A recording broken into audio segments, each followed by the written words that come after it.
Hi hello नमस्ते। नई कहानी मेरी ज़ुबानी इस चैनल पर मैं रेणुका आप सभी का स्वागत करती हूँ। आज हम सुनेंगे एक पारिवारिक कहानी जिसका नाम है संस्कार।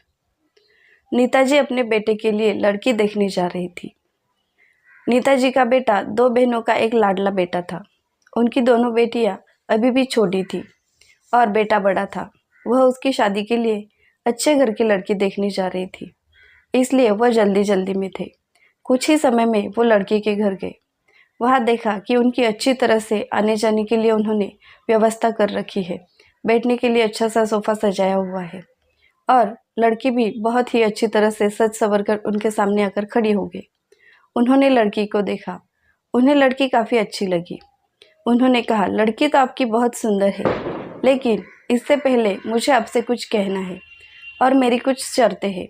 अगर आपको मेरी शर्तें मंजूर है तो मुझे इस शादी से कोई भी दिक्कत नहीं है।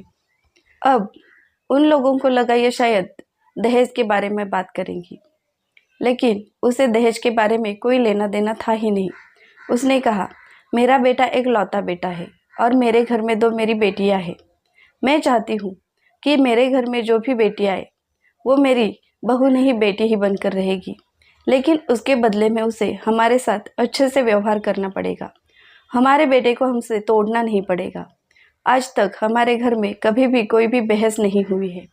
बहू के आने के बाद भी हमें घर में कोई भी उलझने या बहस टकरारे कुछ भी नहीं चाहिए। अगर आपकी बेटी को हम लेकर जाएंगे तो हमें दहेज नहीं चाहिए, बल्कि आपकी बेटी हमारे घर में भी अच्छी तरह बेटी ही बनकर रहे। मेरा बेटा आज तक जो भी करता आया है अच्छा ही करता आया है। हमारे घर में जो भी चीज़ आती है हर किसी के लिए आती है। अगर एक के लिए भी चीज़ खरीदो तो सबके लिए खरीदी जाती है।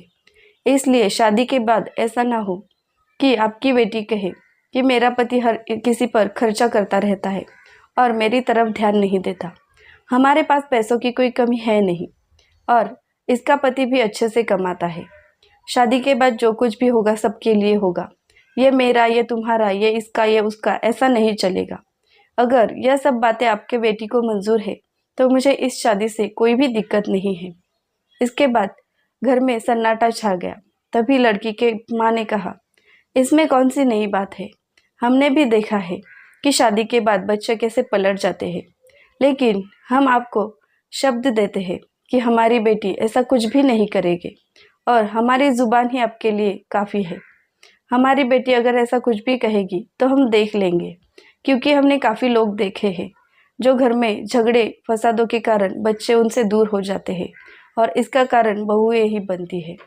हमारी बेटी ऐसा कुछ भी नहीं करेगी और आगे चलकर आपको कोई भी शिकायत का मौका नहीं मिलेगी। हमने हमारे बेटी पर अच्छे संस्कार दिए हैं और वही संस्कार वो आपके घर पर आकर भी दिखाएगी। ऐसे ही कुछ दिन बीत गए। शादी का दिन आया। धूमधाम से शादी हो गई और विदाई हो गई। विदाई के बाद कुछ दिन तो सब कुछ ठीक ठाक रहा। जब भी कहीं बाहर जाना हो सब साथ जाते थे। कोई मूवी देखनी हो सब साथ जाते थे। पिक्चर पर भी सब साथ में ही जाते हैं। ऐसा नहीं कि दोनों को वक्त नहीं देते थे। कभी कभी दोनों को भेजा जाता था। कहीं दूर घूमने जाना हो तो भी उन दोनों को कहा जाता था कि परिवार वाले हमेशा जाते हैं, तुम दोनों भी जाया करो, ताकि तुम दोनों को हमारी कोई भी बात बुरी ना लगे और तुम दोनों के बीच हम दरार ना बने। ऐसे ही 1-2 साल तो अच्छे रहे, लेकिन जब बेटियां बड़े होने लगी तो उनकी ज़रूरतें भी बढ़ने लगी और उनकी मांगे भैया से काफ़ी बढ़ने लगी। यह सब बातें नीता जी को अच्छी नहीं लगती थी और उसने कहा, ऐसा चला तो कैसा होगा। मेरे पति तो सब कुछ ऐसे ही उड़ा रहे हैं और ऐसे ही दिन बीतते रहे और बेटियों की मांगे बढ़ती रही। बहू का रवैया कुछ बदलने लगा। अपने पति को वह रोकने टोकने लगी और कहने लगी, अगर बहू के होते हुए बहनों पर सब कुछ उड़ाओगे तो हमारे लिए कुछ भी नहीं रहेगा।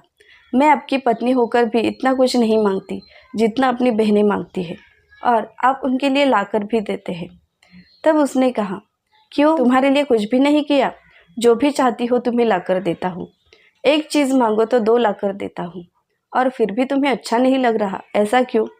तब उसने कहा, आपकी 2 बहनें हैं, एक को कुछ चाहिए हो तो आप दोनों के लिए लाते हैं, ऐसे में खर्चा बढ़ जाता है। तब उसके पति ने कहा, खर्चा बढ़ने के बाद क्या मैं तुमसे पैसे मांगता हूँ। या तुम्हारी ज़रूरत को पूरा नहीं करता। हमारे घर में पैसों की कमी नहीं है और ऐसी झिकझिक अगर माँ ने सुन ली तो उन्हें बहुत ही बुरा लगेगा, क्योंकि आज तक इस घर में ऐसा कभी नहीं हुआ है और तुम भी ऐसा करने की कोशिश मत करना। लेकिन उसके दिल को यह बात खाई जा रही थी कि मेरा पति मेरी बात को सुनता भी नहीं है और अपने बहनों के लिए कितना कुछ करता है। ऐसा ही रहा तो आगे की ज़िंदगी के लिए हमारे पास पैसे नहीं रहेंगे। और ये दोनों बहनों हैं कि अपने ठाट बाट में लगी रहती है, भाई के बारे में सोचती भी नहीं है। एक दिन वह ऐसे ही उठी और अपने मायके चली गई। ना किसी को पूछा, ना किसी को कुछ बताया और अपने ही रंग ढंग से चली गई। घर में किसी को कुछ पता नहीं चला। तब घर में बातें होने लगी, बहू ऐसे अचानक क्यों गई, आखिर क्या हुआ उसे? हमारे घर में तो कोई झगड़े नहीं होते, फिर भी बहू क्यों चली गई? बेटे से कहकर उसने उसके पास भेजा। बहू के पास बेटा जब गया तो बहू का मुंह फूला हुआ था। उसने कहा, देखिए जी, अगर हम एक साथ रहना चाहते हैं तो आपको मेरी बातें सुननी होगी, और अगर आप मेरी बातें नहीं सुनोगी तो हम यहाँ से कहीं दूर चले जाएंगे और अपनी गृहस्थी बसा लेंगे। लेकिन यह बात उसे बिल्कुल ही अच्छी नहीं लगी। उसे काफ़ी गुस्सा आया। उसने उसकी माँ को बुलाया और कहा, देखिए सासू माँ, आज तक आपकी बेटी ने आपके लिए जो कुछ भी किया मैंने उसे मना नहीं किया। मेरे घर वालों के लिए भी कुछ नहीं किया ऐसा नहीं कहूँगा, लेकिन हर बार घूमने जाए तो हम आपको भी साथ ले जाते थे। मेरा परिवार भी आता था।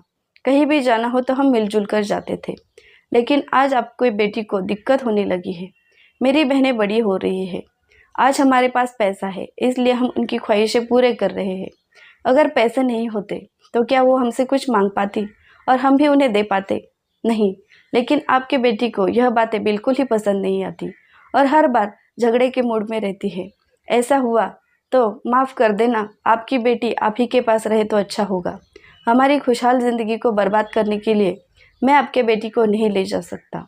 यह सारी बात सुनने के बाद उसके सास को काफ़ी बुरा लगा।